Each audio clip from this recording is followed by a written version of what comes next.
अस्सलाम वालेकुम दोस्तों। आज की इस वीडियो में हम स्टूडेंट की रिक्वेस्ट पर हम chapter number 8 second year biology genetics के चैप्टर को हम शुरू करने जा रहे हैं, क्योंकि एप्टीट्यूड के हवाले से ये चैप्टर सेकेंड ईयर बायोलॉजी का सबसे ज़्यादा कॉन्सेप्चुअल चैप्टर है। तो बहुत से स्टूडेंट ने जो है वो स्पेशली व्हाट्सएप पर हमें मैसेज किए, फेसबुक पे मैसेज किए कि सर काइंडली आप एटलीस्ट हमारे एप्टीट्यूड टेस्ट से पहले पहले जेनेटिक्स के जो है वो बेसिक कॉन्सेप्ट हमें बता दें कि पेपर में किस तरीके से सवालात आते हैं और जेनेटिक की बेसिक जो है वो हमारी स्ट्रॉन्ग करवा दें।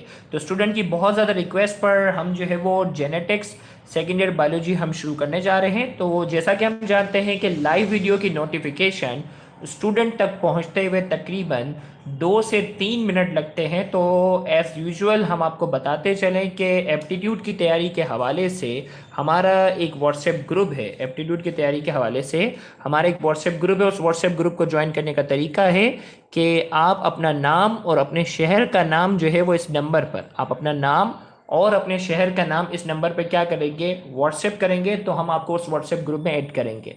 याद रहे मेल और फीमेल का व्हाट्सएप ग्रुप जो है वो सेपरेट है। इसी तरीके से एमसीक्यू डिस्कशन के हवाले से जो भी कंफ्यूजन हो, याद रहे व्हाट्सएप ग्रुप में किसी भी किस्म की डिस्कशन की इजाज़त नहीं होती। तो इसी तरीके से जो है वो अगर आप एमसीक्यू डिस्कस करना चाहते हो तो इसके लिए आपके पास एक ही तरीका है, आप हमारे फेसबुक ग्रुप को ज्वाइन करें। हमारे फेसबुक ग्रुप का नाम है, आप फेसबुक में सर्च में जाकर लिखेंगे यूट्यूब चैनल, सर्च में जाकर लिखेंगे यूट्यूब चैनल सिनबोर्ड टीचिंग। ये हमारे फेसबुक ग्रुप का नाम है। पूरा आप लिखेंगे यूट्यूब चैनल सिनबोर्ड टीचिंग करके आप सर्च में लिखेंगे तो आपके पास एक ग्रुप आ जाएगा।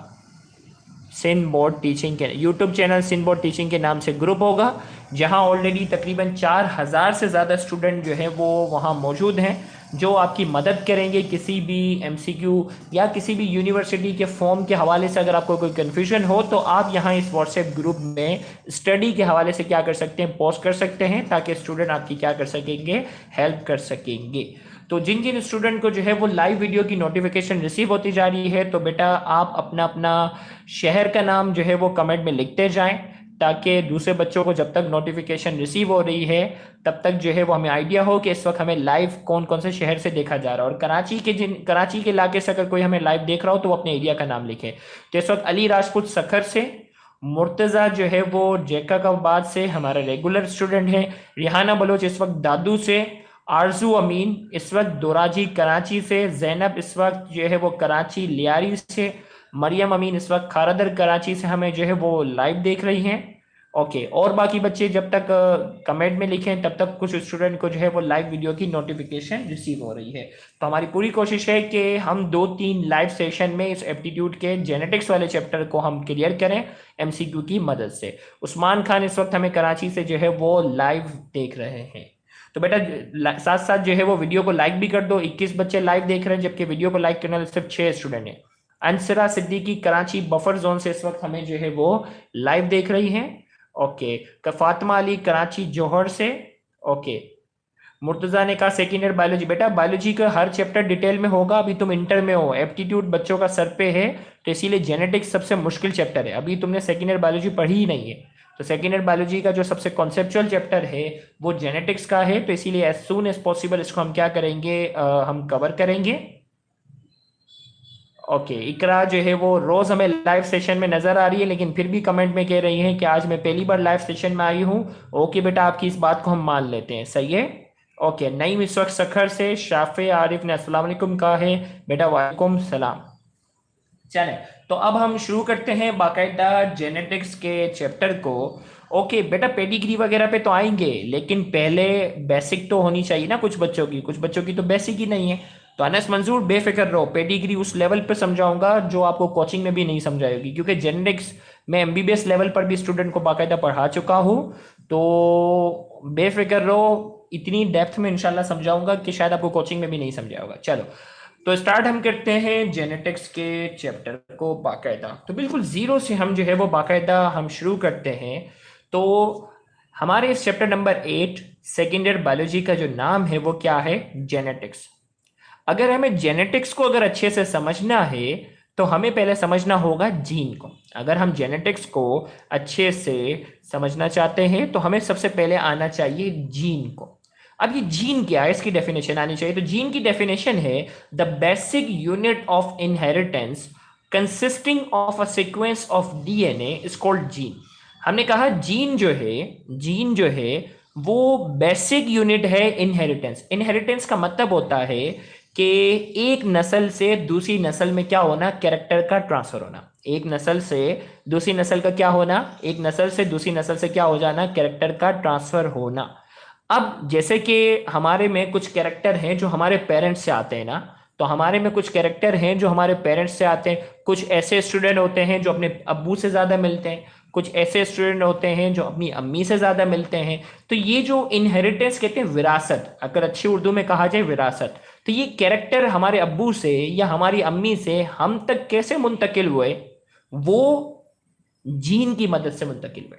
हमारे अब्बू के कुछ जीन हम में मुंतकिल हुए, हमारी अम्मी के कुछ जीन हम में मुंतकिल हुए, और ये जीन जो मुंतकिल हो रहे हैं ना, उसी की वजह से हमारे कुछ कैरेक्टर जो है वो हमारे पेरेंट्स से मिलते जुलते हैं। किसी के अम्मी से कैरेक्टर ज्यादा मिलते हैं, किसी के अब्बू से। अब ये जीन है क्या, हमने कहा जीन को तो हमने कह दिया the basic unit of inheritance. ये इनहेरिटेंस की एक बेसिक यूनिट है consisting of a sequence of DNA, जो कि डीएनए की एक छोटी सीक्वेंस पर क्या होती है, ये जो है ये डीएनए की एक छोटी सीक्वेंस पर क्या होती है, मुश्तमिल होती है। अब हमें मालूम है कि हमारा जो सेल है उसके अंदर न्यूक्लियस है, न्यूक्लियस के अंदर हमें मालूम है क्रोमोसोम होते हैं, और ये क्रोमोसोम जो होते हैं वो डीएनए और प्रोटीन से बने होते हैं। तो उस डीएनए का छोटा सा हिस्सा, उस डीएनए का छोटा सा हिस्सा वो क्या होता है, पेरेंट्स से हम में मुंतकिल होता है, अब्बू से हम में मुंतकिल होता है, अम्मी से हम में मुंतकिल होता है डीएनए की एक छोटी सी सीक्वेंस। और उसी डीएनए की छोटी सीक्वेंस की वजह से, उसी डीएनए की छोटी सीक्वेंस की वजह से हम तक कुछ कैरेक्टर जो है वो पहुंचते हैं। तो हमने कहा कि जीन हमारे पास क्या है, basic unit of inheritance. Inheritance की एक बेसिक यूनिट है जो कि डीएनए की एक छोटी सीक्वेंस पर क्या होती है, मुश्तमिल होती है। तो हमने कहा जीन की हमारे पास डेफिनेशन क्या बनी, the basic unit of inheritance consisting of a sequence of DNA, जो कि डीएनए की एक छोटी सीक्वेंस पर मुश्तमिल है, उसे हम क्या कहते हैं, जीन, इज कॉल्ड जीन। अब जेनेटिक्स हमारे पास क्या है, जेनेटिक्स हमारे पास क्या है, बायोलॉजी की ब्रांच है। हमारे पोर्शन के हिसाब से इसको बॉटनी में रखा गया है, तो हमने कहा it is the branch of biology which deals with the structure, inheritance and manipulation of gene is called genetics. हमने कहा ये बायोलॉजी की क्या है, एक ब्रांच है जिसमें हम जीन के स्ट्रक्चर के बारे में पढ़ते हैं। ये जो डीएनए की जो छोटी सीक्वेंस होती है ना, डीएनए की जो छोटी सीक्वेंस होती है उसके स्ट्रक्चर के बारे में पढ़ा जाता है। कौन कौन से nitrogenous basis, adenine, guanine, cytosine, ये डीएनए के स्ट्रक्चर में सारी चीजें शामिल होती हैं। तो कौन कौन सी चीजें जो है उस सीक्वेंस में शामिल हैं उसके बारे में स्टडी की जाती है। और इनहेरिटेंस, इनहेरिटेंस की अगर हम बात करते हैं, एक नस्ल से दूसरी नस्ल में, एक नस्ल से दूसरी नस्ल में ये जीन कैसे मुंतकिल होता है, एक नस्ल से दूसरी नस्ल में ये जीन कैसे मुंतकिल होता है उसके बारे में स्टडी की जाती है। और तीसरा जो है वो मैनिपुलेशन। मैनिपुलेशन का मतलब है अगर जीन में तब्दीली आ जाए, मैनिपुलेशन का मतलब है अगर जीन में तब्दीली आ जाए।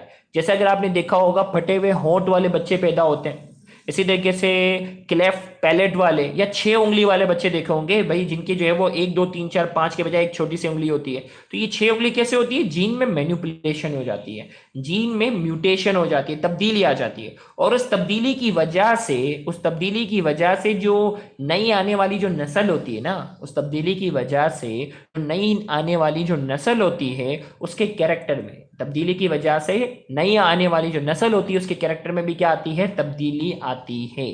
तो इसी तरीके से हम बात करते हैं जेनेटिक्स जो है वो बायोलॉजी की ब्रांच है जिसमें हम जीन के स्ट्रक्चर के बारे में पढ़ते हैं, जिसमें हम जीन के स्ट्रक्चर के साथ साथ उसकी इनहेरिटेंस, उसकी मुंतकली के बारे में पढ़ते हैं कि एक नस्ल से दूसरी नस्ल में जीन कैसे मुंतकिल होता है। साथ ही साथ उसकी जीन की मैनिपुलेशन के बारे में पढ़ते हैं कि जीन के अंदर अगर तब्दीली आ जाए, जीन के अंदर अगर मैनिपुलेशन आ जाए तो नई आने वाली नस्ल के अंदर क्या क्या तब्दीलियां हो सकती हैं। तो उस पूरी ब्रांच को हमने क्या नाम दिया हुआ है, जेनेटिक्स का। तो जीन की हमने डेफिनेशन पढ़ी, जीन की डेफिनेशन के साथ साथ जेनेटिक्स पढ़ी। तो इस वक्त लाइव देखने वाले जो बच्चे हैं, क्या उनको जीन और जेनेटिक्स की डेफिनेशन समझ में आ गई? तो मैं आगे जीन पूल की डेफिनेशन पे पढ़ूं, तो जल्दी से कमेंट में यस लिखो अगर आपको ये समझ में आ गया। जीन की डेफिनेशन अगर समझ में आ गई और जेनेटिक्स की डेफिनेशन अगर समझ में आ गई, जो इस वक्त हमें शुरू से अगर देख रहे हैं, अगर उनको जीन और जेनेटिक्स की डेफिनेशन अच्छे से समझ में आ गई है तो कमेंट में जल्दी से यस लिखो, ताकि मैं आगे मजीद डेफिनेशन की तरफ बढ़ता जाऊं। तो बहुत से बच्चों ने इस वक्त जो शुरू से हमें देख रहे हैं, उनको जीन और जेनेटिक्स की डेफिनेशन क्या हो गई है, समझ में आ गई। तो अब आते हैं हम जीन पूल की। अब हम एक और डेफिनेशन पढ़ने जा रहे हैं, वो क्या है, जीन पूल की। जीन पूल की अगर हम बात करते हैं, the total aggregates of all the gene in a population at a particular time is called gene pool. अब जीन पूल क्या है? The total aggregates of all the gene in a population. Population का मतलब है group of same individual. Population का मतलब है group of same individual, एक ही species, group of same species कहते हैं, sorry, group of same species. एक ही स्पीशी का, सेम स्पीशी का जो ग्रुप होता है उसे क्या कहते हैं, पॉपुलेशन। और किसी भी पॉपुलेशन में, किसी भी पॉपुलेशन में एक पर्टिकुलर टाइम में, किसी भी पॉपुलेशन में एक पर्टिकुलर टाइम में उसके पास जितने भी जीन होते हैं, उसके पास जितने भी जीन होते हैं, उस तमाम जीन का, उन तमाम जीन का जो मजमुआ है, उसका टोटल एग्रीगेट है। जैसे हम एग्रीगेट परसेंटेज निकालते हैं ना, कि एग्रीगेट जैसे होता है ना, रिहान खान ने पूछा एग्रीगेट, एग्रीगेट का मतलब टोटल, मजमुआ।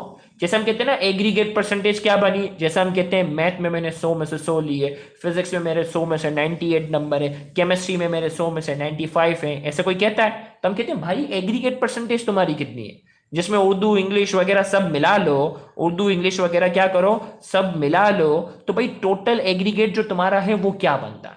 तो सेम यहां हम ये कहते हैं कि ग्रुप ऑफ सेम स्पीशी की बात करेंगे, एक मखसूस वक्त में, एक पर्टिकुलर टाइम में, एक पॉपुलेशन में जितने भी जीन होते हैं, जितने भी जीन होते हैं, उनका जो मजमुआ है, उनका जो एग्रीगेट है, उसे हम क्या कहते हैं, जीन पूल।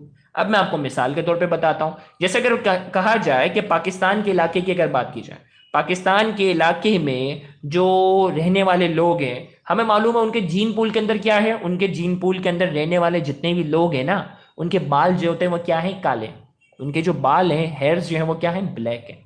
इसी तरीके से उनकी ज्यादातर लोगों की आंखें या तो ब्लैक हैं, या उनकी आंखें क्या है, उनकी आंखें जो है या तो ब्लैक है या तो ब्राउन है। इसी तरीके से उनका कलर जो है वो ना तो बहुत ज्यादा डार्क है, ना ही कलर जो है वो क्या है, बहुत ज्यादा, ना ही कलर उनका जो है वो बहुत ज्यादा क्या है, डार्क है, और ना ही उनका कलर जो है वो बहुत ज्यादा क्या है, ना ही उनका कलर डार्क है, ना ही बहुत ज्यादा फेयर है। जबकि अंग्रेजों के इलाके की बात, क्योंकि हमें मालूम है कि हमारे जीन पूल में, हमारे जीन पूल में ज्यादातर लोगों का जो जीन है, हमारे जीन पूल में ज्यादातर लोगों का जो जीन है, उसके बाल जो, उसकी वजह से उनके बाल ब्लैक होते हैं, आंखें ब्लैक होती है या ब्राउन होती हैं, कलर जो होता है वो ना बहुत ज्यादा फेयर होता है ना बहुत ज्यादा डार्क होता है। ये हमें मालूम है कि हमारे एरिया में पाकिस्तानी लोगों के जीन पूल में इसी किस्म के जीन है। लेकिन अगर हम बात करते हैं अंग्रेजों की, बाहर मुल्क बर्तानिया के लोगों की बात करेंगे, तो हमें मालूम है कि उनके जीन पूल में कुछ ऐसे जीन पाए जाते हैं जिसकी वजह से उनके बाल जो हैं वो या तो ब्राउन है, या उनके बाल जो होते हैं वो गोल्डन है। इसी तरीके से उनके जीन पूल के अंदर ऐसे जीन पाए जाते हैं, उनके जीन पूल के अंदर ऐसे जीन पाए जाते हैं जिसकी वजह से उनकी आंखें क्या है, ब्लू होती है या ग्रीनिश होती है। इसी तरीके से उनके जीन पूल के अंदर ऐसे जीन पाए जाते हैं जिसकी वजह से उनका स्किन का कलर जो होता है वो क्या होता है, बहुत ज्यादा फेयर होता है। तो हमने कहा किसी भी पॉपुलेशन में, किसी भी, और इसी तरीके से अंग्रेजों की जो हाइट होती है वो बहुत ज्यादा होती है। इसी तरीके से चाइनीज लोगों की हाइट क्या होती है, कम होती है। तो हमें मालूम है कि उनके जीन पूल के अंदर ऐसे जीन है जिसकी वजह से उनकी हाइट क्या होती है, कम होती है। पाकिस्तानी लोगों के जीन पूल के अंदर ऐसे जीन है जिसकी वजह से उनकी हाइट जो होती है वो दरमियानी होती है, कलर जो होता है वो दरमियाना है। तो हमने कहा किसी भी पॉपुलेशन में एक मखसूस वक्त में, किसी भी पॉपुलेशन में एक मखसूस वक्त में जितने भी जीन होते हैं उनका जो मजमुआ होता है वो क्या कहलाता है, उनका जो मजमुआ होता है वो क्या कहलाता है, जीन पूल कहलाता है। और इसी जीन पूल की बेस पर कुछ बीमारियां, इसी जीन पूल की बेस पर कुछ बीमारियां जो होती है वो मखसूस इलाकों में क्या होती है, कॉमन होती है। जैसे खून की बीमारियां जो होती है, सिकल सेल एनीमिया वगैरह, सिकल सेल एनीमिया वगैरह की जो बीमारी होती है ना, ये सिकल सेल एनीमिया की बीमारी जो होती है वो अफ्रीका वगैरह के लोग एरिया में क्या होती है, ज्यादा होती है। हमें मालूम है कि अफ्रीका के वहां, अफ्रीका के एरिया में जीन पूल में, अफ्रीका के जीन पूल में सिकल सेल एनीमिया की बीमारी मौजूद है। ये जेनेटिकली है, हमारे जीन पूल में सिकल सेल एनीमिया की बीमारी इतनी कॉमन, सिकल सेल एनीमिया की जो बीमारी है वो ज्यादा कॉमन नहीं है। इसी तरीके से अगर हम बात करते हैं तो हर एरिया के जीन पूल में, हर एरिया के जीन पूल में क्या होती है, अलग अलग बीमारियां भी हो सकती हैं और अलग अलग किस्म के क्या होते हैं, कैरेक्टर भी मौजूद होते हैं। तो इसी तरीके से हमने कहा किसी मखसूस वक्त में, किसी पर्टिकुलर टाइम में एक पॉपुलेशन यानी ग्रुप ऑफ सेम स्पीशी, एक स्पीशी का जो ग्रुप होता है उसे पॉपुलेशन कहते हैं। एक पॉपुलेशन में जीन का जो टोटल एग्रीगेट होता है, उसका जो मजमुआ होता है, जितने भी जीन होते हैं उनका जो एग्रीगेट होता है, उसका जो सम होता है, उसे हम क्या कहते हैं, जीन पूल कहते हैं। और ये जीन पूल हर पॉपुलेशन, दुनिया के अलग अलग इलाके, दुनिया के अलग अलग इलाके में रहने वाले जितने भी लोग हैं उनके जीन पूल के अंदर जीन की कॉम्बिनेशन जो होती है वो अलग अलग होती है, और उन अलग अलग की वजह से जो है वो जेनेटिकली बीमारियां या जेनेटिकली कैरेक्टर जो होते हैं उनके क्या होते हैं, अलग अलग होते हैं। तो जीन पूल की हमारे पास डेफिनेशन बनी, the total aggregates of all the gene in a population at a particular time is called gene pool. किसी भी एक पर्टिकुलर टाइम में एक मखसूस पॉपुलेशन की अगर हम बात करते हैं, उसके पास जितने भी जीन होते हैं उसे हम क्या कहते हैं, जीन पूल कहते हैं। तो अगर ये डेफिनेशन समझ में आई है तो कमेंट में, जो बच्चे शुरू से हमें देख रहे हैं, इस लेक्चर को शुरू से देख रहे हैं, अगर उनको समझ में आई है तो कमेंट में जल्दी से यस लिखो ताकि मैं आगे अगली डेफिनेशन की तरफ बढ़ सकूं। तो अब्दुल वहाब ने कहा यस, ओके। नईमुद्दीन, बाकी बच्चे जल्दी से, जो सुनने वाले हैं जल्दी से, जो भी सवाल पूछता जाऊं जवाब जल्दी से दिया करो ताकि मुझे आइडिया हो कि ये समझ में आ गया है तो मैं आगे की तरफ बढ़ूं। तो ये हमारे पास क्या हुई, जीन पूल की बाकायदा ये डेफिनेशन हुई। ओके, इसके बाद जो है हमारे पास जो है वो क्या है, एलील। एलील की डेफिनेशन, एलील की अगर हम बात करते हैं, the alternate form of a same gene is called allele. एक ही जीन की, एक ही जीन की जो अल्टरनेट फॉर्म होती है, एक ही जीन की जो अल्टरनेट फॉर्म होती है उसे हम क्या कहते हैं, एलील। अब आप बोलेंगे सर ये अल्टरनेट फॉर्म कैसे, तो मैं आपको थोड़ा सा पेपर पर क्लिक कर भी थोड़ा सा समझाता हूं। अल्टरनेट का मतलब मैं क्या कहना चाह रहा हूं भाई, देखो अगर मैं आपको याद दिलाऊं, देखो भाई डीएनए है ना हमारा, डी क्रोमोसोम की अगर मैं बात करता हूं, क्रोमोसोम हमारा जो है वो डिप्लॉयड है। क्रोमोसोम की अगर हम बात करता हूं, एक जानदार है ना, इंसान के एक सेल के अंदर, इंसान के एक सेल के अंदर क्रोमोसोम की अगर हम बात करते हैं, इंसान के एक सेल के अंदर क्रोमोसोम की तादाद है 46। और ये 46 क्रोमोसोम अलग अलग तो नहीं है, ये 46 क्रोमोसोम जो है, 46 क्रोमोसोम जो है वो अलग अलग तो नहीं है, ये 46 क्रोमोसोम पेयर की शक्ल में 23 पेयर है। क्या है ये, 46 जो है वो टोटल तादाद है एक सेल के अंदर, जबकि ये जो है क्या है, ये सारे के सारे जो है वो किस शक्ल में होते हैं, ये सारे के सारे जो है वो पेयर की शक्ल में। और इस 23 पेयर का आधा हिस्सा, 23 पेयर का आधा हिस्सा हमारी मदर की तरफ से आता है, मतलब 23 पेयर है ना, अब हर पेयर का आधा हिस्सा जो है वो हमारी मदर की तरफ से आता है, और उस पेयर का एक हिस्सा मदर की तरफ से है, और उस पेयर का बकिया जो आधा हिस्सा, उस पेयर का जो बकिया आधा हिस्सा है वो किसकी तरफ से है, बकिया जो आधा हिस्सा है वो फादर की तरफ से। हमने कहा कि ये 46 क्रोमोसोम है ना, ये 23 पेयर की शक्ल में, और ये 23 पेयर जो है, ये 23 पेयर जो है उसका जो हाफ, उस पेयर का मतलब तो जोड़ा है। अब जोड़े का मतलब जो है, जोड़े के अंदर 2 क्रोमोसोम है, अब उसका एक क्रोमोसोम जो है, उस जोड़े का एक क्रोमोसोम मदर की तरफ से है, तो एक क्या है, मदर की तरफ से, तो दूसरा क्या है, फादर की तरफ से है। अब होता यह है कि ये जो हमारा जो कैरेक्टर है, हमारा कोई भी कैरेक्टर की अगर हम बात करते हैं, हाइट की बात, कोई ज़हीन है, किसी की हाइट ज़्यादा है, किसी के बाल काले हैं, किसी की आंखें काली हैं, किसी की आंखें ग्रीन है, किसी की आंखें ब्लू हैं, तो ये जो कैरेक्टर है ना, अब इन कैरेक्टर को कंट्रोल करने के लिए, इन कैरेक्टर को कंट्रोल करने के लिए अगर हम बात करते हैं ना, इन कैरेक्टर को कंट्रोल करने की अगर हम बात करते हैं, तो कंट्रोल करने के लिए हमारे पास जो जीन है उसका एक पेयर मौजूद होता है। जीन जो है उसका क्या है, एक जो है वो बाकायदा क्या होता है, पेयर मौजूद है। अच्छा बेटा अब देखो लाइव सेशन में जो एक्स्ट्रा कमेंट कर रहे हैं ना, अगर मैं उनके कमेंट को हाइड कर दूंगा तो हाइड का मतलब ये होगा कि अब वो पूरी जिंदगी हमारे लाइव सेशन में कमेंट नहीं कर सकेंगे। लिहाजा जो चीज समझा रहा हूं पहले समझें, पूरा चैप्टर खत्म होगा आपको एक एक बात समझ में आएगी, पूरा चैप्टर खत्म होगा। तो इसलिए लिहाजा जो है वो सनिया खान और रिहाना बलोच ये दोनों के कमेंट जो है वो ऐसे लग रहे हैं कि बस वो पढ़ने के कोई इंटरेस्ट ही नहीं है और वो सिर्फ टाइम ज़ाया कर रहे हैं। तो बेटा आप काइंडली दूसरों को डिस्टर्ब ना करें। अब आपका कोई भी कमेंट आएगा तो मैं आपके कमेंट को हमेशा के लिए हाइड कर दूंगा, तो फिर आप किसी भी हमारे यूट्यूब चैनल के लाइव सेशन में किसी भी किस्म के कमेंट करने की सलाहियत नहीं रखेंगे। तो इसीलिए अब किसी किस्म का आप दोनों की साइड से कमेंट नहीं आना चाहिए। एक्स्ट्रा बातों में लगे हुए, जैसे क्लास में नहीं होते कुछ नालायक बच्चे, टीचर पढ़ा रहा हो तो बस वो अपनी मगन में लगे हुए, तो इसी तरीके से दो बच्चे ऐसे ही हैं। तो अगर बेटा आप डिस्टर्बिंग अगर करेंगे तो मैं कमेंट को हाइड कर दूंगा, कभी भी नहीं कर सकेंगे। ओके भाई, तो हमने कहा एक हिस्सा जो है, एक हिस्सा बिल्कुल, तो 46 जो डिप्लॉयड है ना पेयर की शक्ल में, बिल्कुल मुसम्मिल सही कह रहा हूं। तो उसका आधा हिस्सा जो है 23 हिस्सा जो है वो क्या है, 23 जो है वो मदर की तरफ से है और 23 क्रोमोसोम जो है वो क्या है, फादर की तरफ से।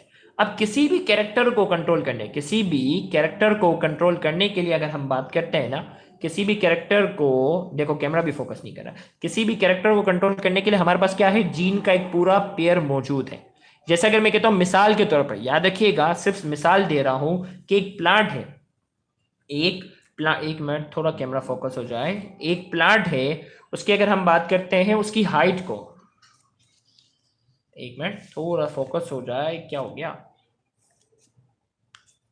ओके एक प्लांट है, उसकी हाइट को कंट्रोल करने के लिए फॉर एग्जांपल जो है वो जीन है, उसको मैं नाम दे रहा हूं टी का। एक प्लांट है जिसकी हाइट को कंट्रोल करने के लिए अगर हम बात करते हैं जीन जो है उसको मैं क्या नाम दे रहा हूं, टी का। तो ये एक टी नहीं होगा, कितने होंगे, टी दो होंगे, क्योंकि क्रोमोसोम जो होता है वो क्या है, पेयर की शक्ल में है। एक जीन जो है वो मदर की तरफ से है, एक जीन जो है वो क्या है, मदर की तरफ से होगा, तो एक जीन क्या होगा, फादर की तरफ से होगा। और ये दोनों मिलकर क्या करेंगे, एक कैरेक्टर की शक्ल इख्तियार करेंगे। ये दोनों मिलकर क्या करेंगे, एक कैरेक्टर की शक्ल क्या करेंगे, इख्तियार करेंगे और एक कैरेक्टर बनेंगे। तो अगर मैं कहता हूं कि एक को मैं मानता हूं ये जीन है, क्या है ये क्या है, जीन है। भाई ये एक जो टी है ना उसको मैं क्या कर रहा हूं, इसको टी को मान रहा हूं, एक मिनट थोड़ा कैमरा फोकस हो जाए, ओके। अगर एक टी है उसको मैं क्या कर रहा हूं, टी को अगर मैं मान रहा हूं जीन, अगर टी को मैं क्या मानता हूं, टी, तो जो दूसरा टी है जो इसी कैरेक्टर को कंट्रोल कर रहा है, भाई ये टी है ना हाइट को कंट्रोल कर रहा है, इसको मैंने टी से रिप्रेजेंट किया। लेकिन जो दूसरा टी, एक टी को मैं जीन मानता हूं जो कि फॉर एग्जाम्पल मदर की तरफ से आया, तो दूसरा भी तो जीन है जो फादर की तरफ से आया, दोनों मिलकर हाइट को क्या करेंगे, कंट्रोल करेंगे ना, दोनों मिलकर हाइट को क्या कर रहे हैं, कंट्रोल कर रहे हैं ना। तो फादर की तरफ से जो जीन आया वो क्या कहलाता है, एलील कहलाता है। फादर की तरफ से जो जीन आया ना वो क्या कहलाएगा, एलील कहलाएगा। यानी बेसिकली जो है, एक मिनट यार कैमरे ने तंग करके रखा हुआ है, यानी बेसिकली अगर मैं कहता हूं, ओके ऑटो, बेसिकली अगर मैं कहता हूं कि अगर ये जीन है तो ये क्या है, एलील।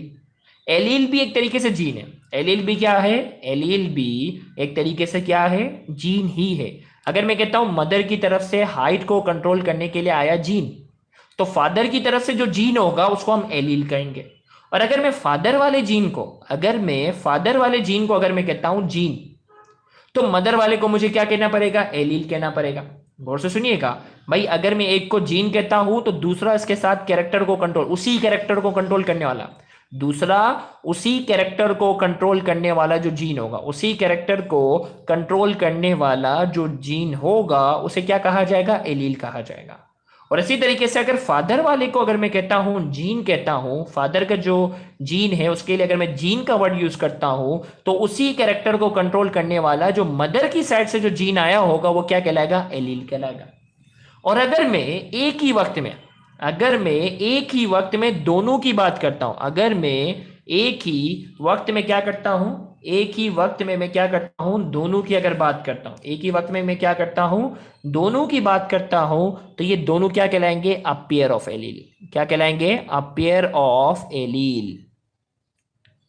एक ही वक्त में अगर दोनों की बात करेंगे तो दोनों क्या कहलाएंगे, एलील कहलाएंगे। जैसे हम कहते हैं ना घर कहाँ है, जैसे हमारे सर हमें एग्जांपल देते थे कि घर कहाँ है, तो हम कहते थे मस्जिद के सामने। मस्जिद कहाँ है, घर के सामने। दोनों कहाँ है, आमने सामने। दोनों कहाँ है, आमने सामने। तो सेम याद रखना कि अगर मैं कहता हूं, एक को कहता हूं जीन, तो दूसरा उसी कैरेक्टर को कंट्रोल करने वाला, दूसरा उसी कैरेक्टर को कंट्रोल करने वाला क्या कहलाएगा, एलील कहलाएगा। अगर मैं इसको जीन कहता हूं तो इसी कैरेक्टर को कंट्रोल करने वाला जो दूसरा जीन है वो क्या कहलाएगा, एलील कहलाएगा। और एक ही वक्त में, अगर मैं एक ही वक्त में दोनों का जिक्र कर रहा हूं तो ये क्या कहलाएगा, अपियर ऑफ एलील। एक ही वक्त में अगर मैं दोनों का जिक्र कर रहा हूं तो ये क्या कहलाएगा, अपियर ऑफ एलील कहलाएगा। तो अब देखो भाई, एलील की डेफिनेशन क्या बनी, एलील की डेफिनेशन बनी, the alternate form of a same gene is called allele. Same character को कंट्रोल करने वाला, सेम कैरेक्टर को कंट्रोल करने वाला जो दूसरा जीन है, जो अल्टरनेट शक्ल है, जो मदर की तरफ था हमने उसको जीन कहा, लेकिन उसी कैरेक्टर को कंट्रोल करने वाला, उसी कैरेक्टर को कंट्रोल करने वाला, उसी कैरेक्टर को कंट्रोल करने वाला जो है, अगर हम बात करते हैं सेम जीन जो फादर की तरफ से आया है, उसे हम नाम दे रहे हैं एलील का। तो हमने कहा the alternate form of a same gene, उसी कैरेक्टर को कंट्रोल करने वाला जो जीन है जो फादर की तरफ से आया। अगर मैं मदर वाले को मैं जीन कह रहा हूं तो फादर की तरफ से आया तो उसे मैं एलील कहूंगा, और अगर फादर वाले को जीन कह रहा हूं तो मदर वाले को क्या कहूंगा, एलील कहूंगा। तो हमने कहा उसी कैरेक्टर को कंट्रोल करने वाला जो दूसरा जीन होता है उसे हम क्या कहते हैं, एलील कहते हैं। अगर एलील की डेफिनेशन समझ में आई तो कमेंट में जल्दी से यस लिखो ताकि मैं आगे डेफिनेशन की तरफ बढ़ूं। देखो ये बेसिक बातें बहुत स्ट्रांग होना जरूरी है ताकि आगे मुश्किल चीजों में आपको क्या रहे, आसानी रहे। अगर एलील की डेफिनेशन समझ में आई है तो कमेंट में जल्दी से यस लिखो ताकि मैं आगे की तरफ बढ़ सकूं। ओके भाई, एलील समझ आया। ओके भाई, तो एलील समझ आ गया। मोहसिन महर शायद हमारे न्यू पार्टिसिपेंट है। Okay, welcome to the live session. Okay तो बेटा जो लेट आए ना वो शुरू से लाजमी देखना, ये बड़ा कॉन्सेप्चुअल और बड़ा मेहनत वाला चैप्टर है। तो मैं मेहनत कर रहा हूं, आपने क्या करना है, समझने में मेहनत करनी है, मैं समझाने में क्या करूंगा, मेहनत करूंगा। ओके, फरियाल ने लिखा है खुश कर दिया आपने, तो बेटा खुश करना है, वीडियो को ज्यादा से ज्यादा शेयर करोगी, व्यूज ज्यादा से ज्यादा आएंगे, कमेंट ज्यादा से ज्यादा आएंगे तो ही मुझे खुशी होगी और मैं इसको, और समझ लो आप इसका हक अदा करोगे, इसलिए वीडियो को ज्यादा से ज्यादा शेयर करना। ओके भाई, एलील के बाद हम बात करते हैं होमोजाइगस की, हम बात करते हैं। अब होमोजाइगस की अगर हम बात करते हैं, होमोजाइगस की अगर हम बात करते हैं, the individual which consist of a same pair of allele, the individual which consist of a pair of same allele is called homozygous. ऐसा जानदार जिसके पास एलील का जो पेयर हो, जिसके पास एलील का जो पेयर हो वो क्या हो, सेम हो। ऐसे जानदार जिसके पास एलील का पेयर, हमें मालूम है भाई एलील का, किसी भी जानदार के अंदर एलील का पूरा एक पेयर होता है और उसका एक हिस्सा जो है वो मदर की तरफ से आता है और उसका एक हिस्सा जो है वो क्या होता है, एक हिस्सा जो है वो मदर की तरफ से आता है और एक क्या होता है, फादर की तरफ से आता है। मरियम वहीद ने बिल्कुल एक अजीबोगरीब सवाल पूछा है, मुझे बताओ बेटा कोई भी जानदार जो पैदा होता है वो दो लोगों के मिलने की वजह से बनता है ना, 4 या 5 लोगों के मिलने की वजह से तो नहीं बनता। तो इसीलिए जो है वो एलील का पूरा एक पेयर होगा, इससे ज्यादा नहीं होगा। एक मदर की तरफ से, एक फादर की तरफ से, तो तीसरा शामिल करने का या तीसरा सवाल पूछने का मकसद क्या बनता है, कोई मकसद नहीं बनता। तो याद रखना ये सवाल बिल्कुल ही अजीबोगरीब पूछा है आपने। तो एलील का एक पेयर होगा, इससे ज्यादा नहीं होगा। अंडरस्टूड। कॉमन लॉजिक की कुछ बातें होती हैं कि एक मदर कह रहा हूं, एक फादर कह रहा हूं, तो तीसरा तो कोई हो ही नहीं सकता ना। ओके, तो यहां हम ये बात करते हैं homozygous. The individual which consists of a pair of same allele is called homozygous। ऐसा जानदार जिसके पास एलील का जो पेयर है ना वो क्या हो, सेम हो, एलील का पेयर क्या हो, सेम हो, उसे हम क्या कहते हैं, होमोजाइगस। अब मिसाल के तौर पर मैं बात करता हूं, देखो भाई मिसाल के तौर पर, देखो मैं एग्जांपल दे रहा हूं सिंपल करने की। जो मिसाल के तौर पर अब्बा की हाइट ज्यादा है, मिसाल के तौर पर क्या है, अब्बू की हाइट ज्यादा है, तो अब्बू का जो हाइट को कंट्रोल करने वाला जीन है, अब्बू की हाइट को कंट्रोल करने वाला जो जीन है ना उसको मैंने कैपिटल टी से लिखा। और अम्मी की जो हाइट थी, अम्मी की जो हाइट थी वो भी टॉल है, अम्मी भी लंबी है, तो अम्मी वाले जीन को भी मैं क्या कर रहा हूं, अम्मी वाले जीन को भी मैं क्या कर रहा हूं, कैपिटल टी से शो कर रहा हूं। तो इसके दोनों जीन, इसके जो एलील का जो पेयर है ना, इसके जो एलील का जो पेयर है, जिसके एलील का जो पेयर है, बेटा लेट आने वाले बच्चे जीन पूल में समझा चुका हूं, बाद में लाजमी समझिएगा, वरना मुझे मजबूरन जो है वो क्या करना पड़ेगा कि आपके कमेंट को हाइड करना पड़ेगा, क्योंकि लेट आ रहे हो। अब जीन पूल पूरा डिटेल में समझ लिया, कमेंट में बच्चों ने यस कह दिया, मैं आगे बढ़ गया, अब जीन पूल की बात को यहाँ लेकर आना, तो बेटा खामोशी से सुनो, ये लेक्चर रिकॉर्डेड हो जाएगा, शुरू से आप सुन लीजिएगा। बिला वजह कमेंट में पूरी एक डिस्टर्बेंस क्रिएट हो जाती है। लाइव लेक्चर का एक नुकसान यही होता है कि इसमें कोई एक आध बच्चा भी अगर बिल्कुल ये फजूल से सवाल करना शुरू कर देता है तो सारे जो बच्चे होते हैं, आपको पता है ये लेक्चर 4,000 5,000 या 10,000 बच्चों तक जाएगा जब ये रिकॉर्डेड होगा, तो 10,000 बच्चे आपकी वजह से डिस्टर्ब होने जा रहे हैं। तो यहां हम ये बात करने जा रहे हैं कि भाई अगर फादर की जो हाइट है, फादर की जो हाइट है वो क्या है, अगर टॉल है तो उसके जीन को टी से शो किया, और अगर मदर की हाइट भी क्या है, टॉल है, तो उसको भी कैपिटल टी से शो किया। दोनों के जो जीन है, दोनों के जो एलील है, एक जो पूरा पेयर है वो दोनों एक जैसे हैं। ये भी टॉल हाइट को शो कर रहा है, ये भी क्या कर रहा है, टॉल हाइट को शो कर रहा है, इसीलिए ये पेयर क्या कहलाएगा, होमोजाइगस। क्या कहलाएगा, ये पेयर कहलाएगा होमोजाइगस। क्या होगा, होमोजाइगस कहलाएगा। इसी तरीके से ये होमोजाइगस होमोजाइगस कहलाएगा।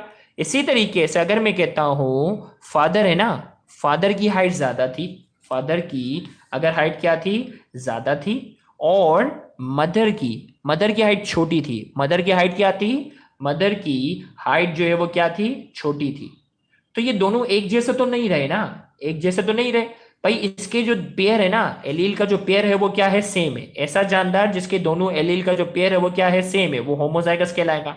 और जिसके एलील का पेयर, अगर मैं कहता हूं फादर की हाइट ज्यादा है, मदर की हाइट क्या है, कम है, मदर की हाइट जो है वो टॉल नहीं है, मदर डाफ है, तो इसी तरीके से यहां हम ये बात करते हैं कि ये क्या कहलाएगा, हेट्रोजाइगस कहलाएगा। क्या कहलाएगा, हेट्रोजाइगस कहलाएगा।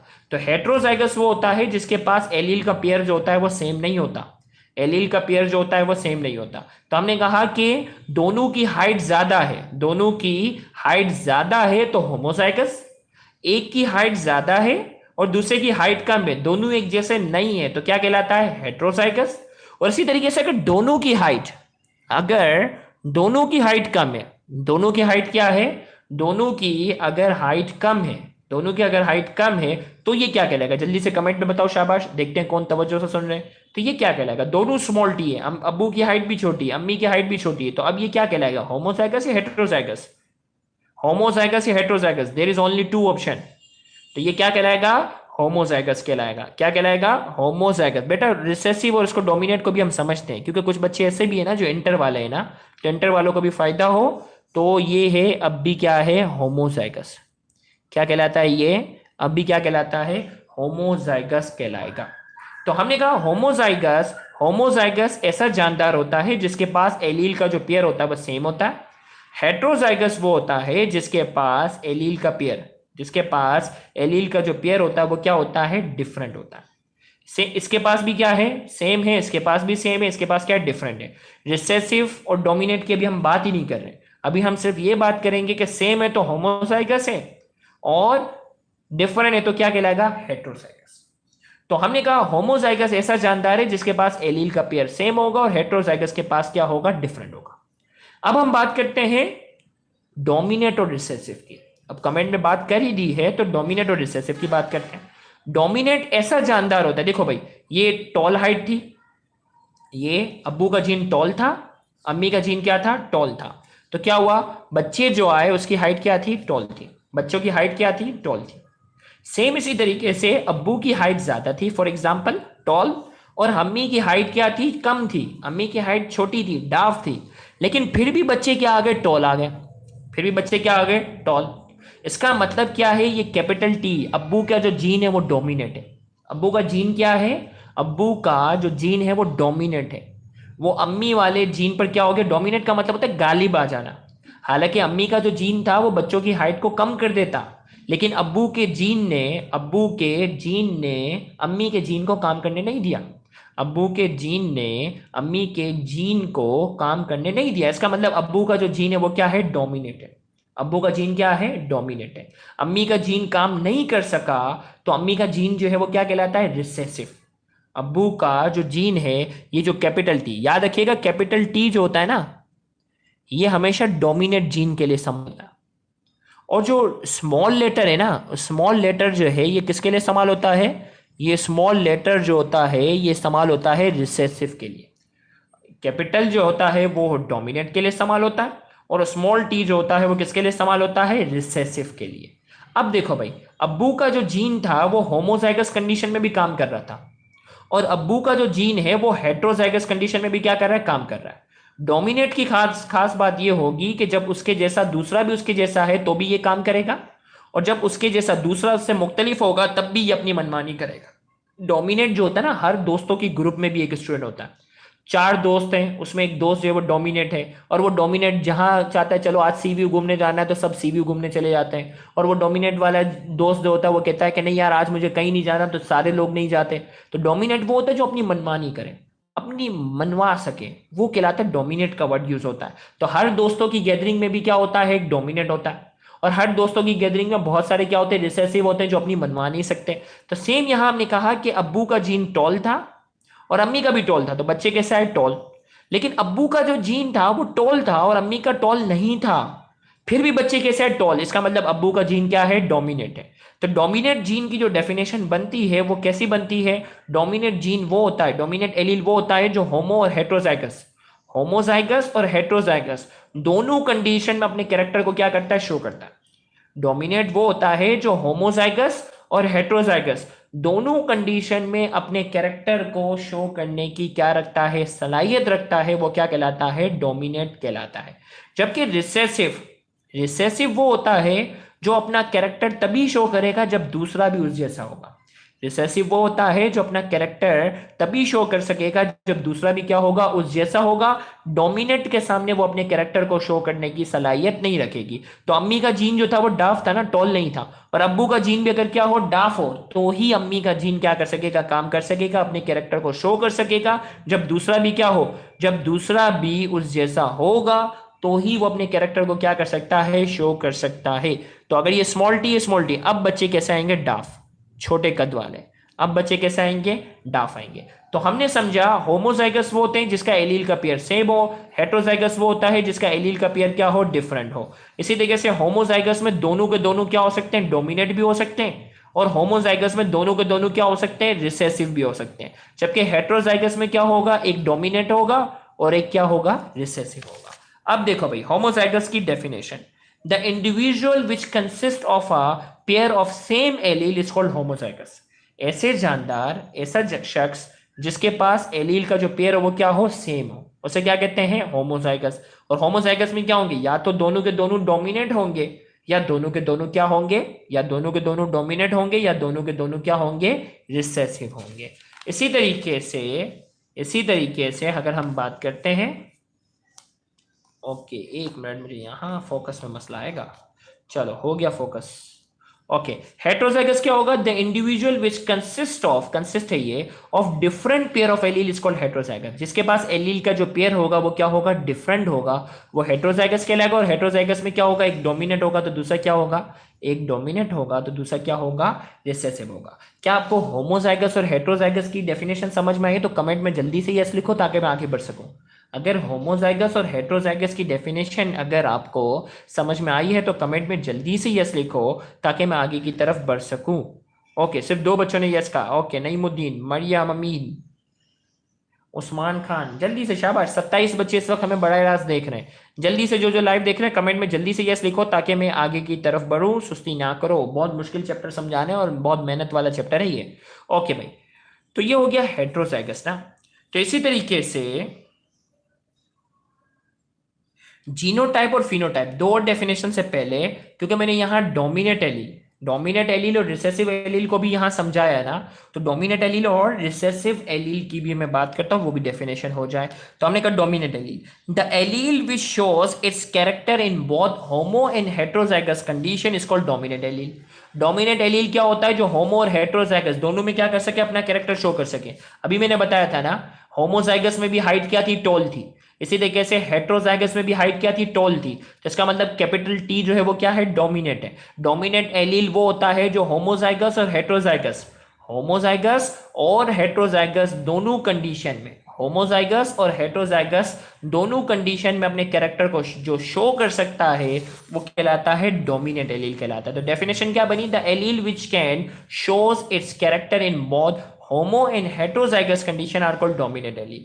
और रिप्रेजेंटेशन की बात करेंगे, it is represented by capital letter. Dominate वाले को हमेशा इस चैप्टर में हम किससे लिखेंगे, कैपिटल लेटर में हम लिखेंगे। इसी तरीके से रिसेसिव एलील की अगर हम डेफिनेशन की बात करते हैं तो रिसेसिव एलील की हमारे पास जो डेफिनेशन बनती है वो क्या बनती है?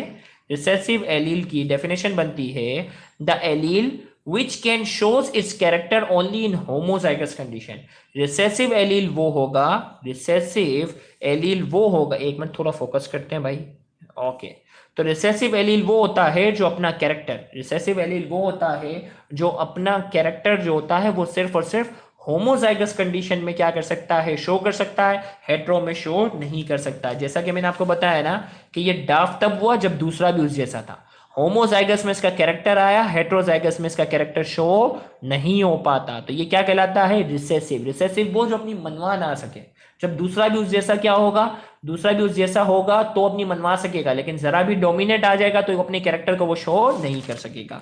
तो हमने कहा the allele which can show it's character only in homozygous condition, और सिर्फ होमोजाइगस कंडीशन में क्या करेगा? होमोजाइगस कंडीशन में क्या करेगा? अपने कैरेक्टर को शो कर सकेगा, तो वो रिसेसिव कहलाएगा।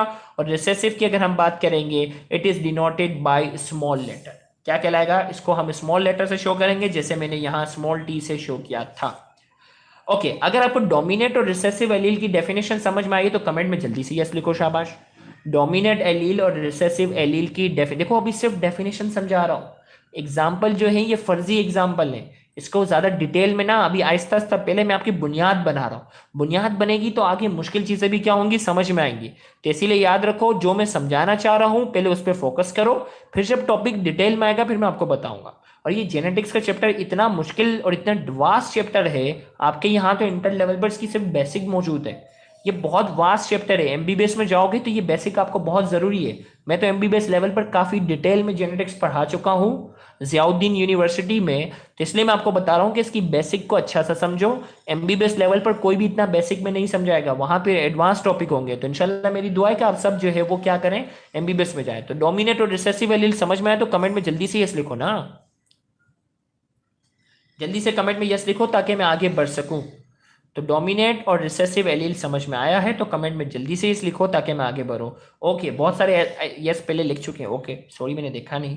ओके, अब दो डेफिनेशन और आपने समझनी है, एक है जीनोटाइप और दूसरा है फिनोटाइप। एक जीनोटाइप है और फिनोटाइप है। ये दो डेफिनेशन समझने के बाद हम आगे के टॉपिक की तरफ बढ़ सकेंगे।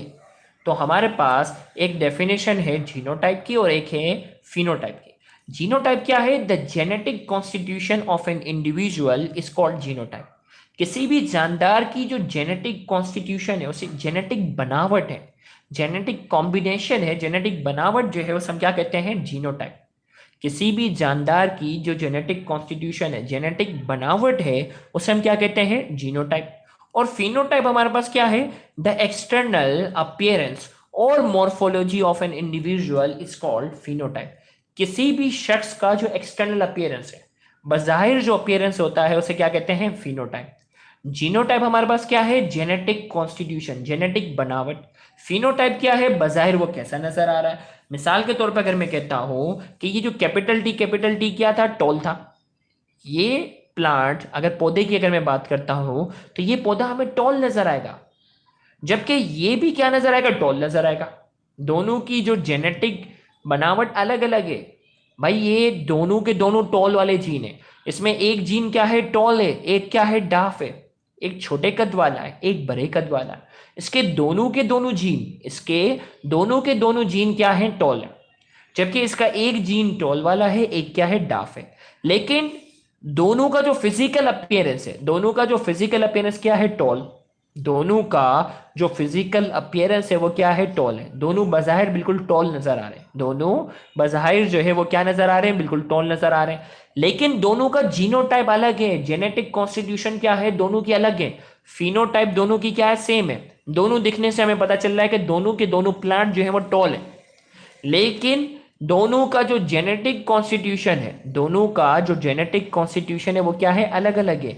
एक होमोजाइगस है, एक क्या है? हेट्रोजाइगस है। फिजिकल अपीयरेंस दोनों की क्या है? एग्जैक्टली सेम है। फिजिकल अपीयरेंस दोनों की एग्जैक्टली सेम है। जबकि जीनोटाइप यानी फिजिकल अपीयरेंस को फिनोटाइप का ना, फिनोटाइप क्या है? किसी भी जानदार का जो फिजिकल अपीयरेंस है, किसी भी जानदार का जो फिजिकल अपीयरेंस है वो क्या कहलाता है, फिनोटाइप कहलाता है। और उसकी जो जेनेटिक बनावट है वो क्या कहलाता है, जीनोटाइप। इनकी जीनोटाइप अलग अलग है लेकिन फिनोटाइप क्या है, सेम है। जीनोटाइप अलग अलग है, ये क्या है, दोनों के दोनों डोमिनेट है, होमोजाइगस है। और ये दोनों के दोनों क्या है, अलग अलग है। एक डोमिनेट है, एक जो है वो डोमिनेट है, एक रिसेसिव है, एक बड़ी हाइट वाला है, एक छोटी हाइट वाला है। इसकी जीनोटाइप इससे मुख्तलिफ है लेकिन दोनों की फिनोटाइप क्या है, सेम है। तो फिनोटाइप बेसिकली क्या है, फिनोटाइप जो है वो बेसिकली क्या है, फिजिकल अपीयरेंस का नाम है। किसी भी जानदार की जो फिजिकल अपीयरेंस है, किसी भी जानदार की जो फिजिकल अपीयरेंस होती है वो क्या कहलाती है, फिनोटाइप कहलाती है। और इसी तरीके से किसी भी जानदार की जो फिजिकल अपीयरेंस है वो क्या कहलाती है, फिनोटाइप कहलाती है। और जीनोटाइप क्या है, उसकी जेनेटिक कॉन्स्टिट्यूशन, जेनेटिक बनावट जो होती है वो क्या कहलाती है, जीनोटाइप कहलाती है। तो दो डेफिनेशन हमारे पास है, the genetic constitution of an individual is called genotype, और फिनोटाइप क्या है, द एक्सटर्नल अपीयरेंस और morphology of an individual is called phenotype. किसी भी जानदार की जो एक्सटर्नल अपीयरेंस होती है, मॉर्फोलॉजी कहते हैं बज़ाहिर शक्ल को, उसे हम क्या कहते हैं, फिनोटाइप। तो जीनोटाइप और फिनोटाइप, जीनोटाइप और फिनोटाइप की अगर हम बात करते हैं, अगर ये समझ में आई है तो जल्दी से आप कमेंट में यस लिखो। जीनोटाइप और फिनोटाइप अगर आपकी डेफिनेशन समझ में आई है तो जल्दी से कमेंट में यस लिखो ताकि हम आगे बढ़ सकें। ओके, इमरान, कलीमुल्ला, उस्मान खान, आयजा अली, नईमुद्दीन, उजैर सिद्दीकी, जैनब, इमरान, रिहाना, मरियम अमीन। मरियम अमीन तो इंटर में पढ़ चुकी हैं। इनको, मरियम अमीन को तो कोचिंग में बाकायदा ये जेनेटिक्स का चैप्टर मैंने काफ़ी डिटेल में पढ़ा चुका हूँ मैं। अली राजपूत, फिज़ा अशरफ, उस्मान शाह, मोहसिन माहर और नेहा खान को भी बाकायदा कोचिंग में बहुत डिटेल में बाकायदा हम पढ़ा पढ़ा चुका हूँ। ओके, तो बेटा ये आपके पास करीब करीब जो है वो ये जो डेफिनेशन है ये अच्छे से रिवाइज करके रखना, ताकि मैं अगला जो ताकि ताकि अगला जो है वो टॉपिक जो मैं मेंडल्स लॉ ऑफ सेग्रीगेशन पढ़ाऊंगा ना, तो उसके लिए डेफिनेशन आपको अच्छे से याद होना बहुत ज़रूरी है। तो आज हमने जो है वो बेसिक कॉन्सेप्ट ऑफ जेनेटिक्स को हमने समझा। ये कॉन्सेप्ट जो है वो, अब देखो बहुत से बच्चे इस वक्त लाइव नहीं है ना, बहुत से बच्चे रात में ऑनलाइन होंगे तो उनकी जो है वो न्यूज़ फीड में आ रहा होगा कि सर ने जेनेटिक्स बाकायदा क्या कर दी है, शुरू कर दी है, जेनेटिक्स बाकायदा क्या कर दी है, शुरू कर दी है। तो वो बच्चे भी बाकायदा ये डेफिनेशन पढ़ेंगे। और हमारे कल कोई लाइव सेशन नहीं हो सकेगा, कल हॉस्पिटल में 24 घंटे की ड्यूटी है बाकायदा, बल्कि 24 नहीं 30 घंटे की ड्यूटी है। तो कल सुबह से लेकर परसों दोपहर तक जो है वो मैं हॉस्पिटल में ही होऊंगा, वहाँ बहुत डिटेल ड्यूटी है। तो कल हमारे पास कोई वो लाइव सेशन नहीं होगा, परसों दोपहर में इसका आगे कंटिन्यू करेंगे। परसों दोपहर में मैं आपको अभी से टाइम बता रहा हूँ, मुमकिन तौर पर परसों दोपहर में हम 3 बजे, मुमकिन तौर पर परसों में हम 3 बजे हम क्या करेंगे, हम जो है वो लाइव सेशन बाकायदा क्या करेंगे, कंडक्ट करेंगे। इसी को आगे कंटिन्यू करेंगे, Mendel's law of segregation, Mendel's law of independent assortment. तो उसके लिए ये सारी डेफिनेशन, जो बच्चा भी ये रिकॉर्डेड वीडियो देख रहा हो तो बेटा अलग सेशन को अगर हम बात करेंगे, अलग सेशन जो इसका नेक्स्ट सेशन होगा उसके लिए ये आपको 10 डेफिनेशन जो आज डिस्कस की है, ये 10 डेफिनेशन आपको अच्छे से आनी चाहिए। फिर से रिपीट कर रहा हूं, कल 24 घंटे के अंदर कोई लाइव सेशन नहीं हो सकेगा, हॉस्पिटल में ड्यूटी है। 30 घंटे की ड्यूटी करने के बाद संडे को मैं 3 बजे लाइव सेशन कंटिन्यू करूंगा जिसमें मेंडल्स लॉ ऑफ सेग्रीगेशन को डिस्कस करेंगे। तो उसके लिए आपको ये सारी डेफिनेशन अच्छे से रिवीजन में रखनी है। Thank you very much, Allah Hafiz. Okay बेटा, थैंक यू सो मच, आपने लिखा Rihan Khan, thank you. Okay, Allah Hafiz.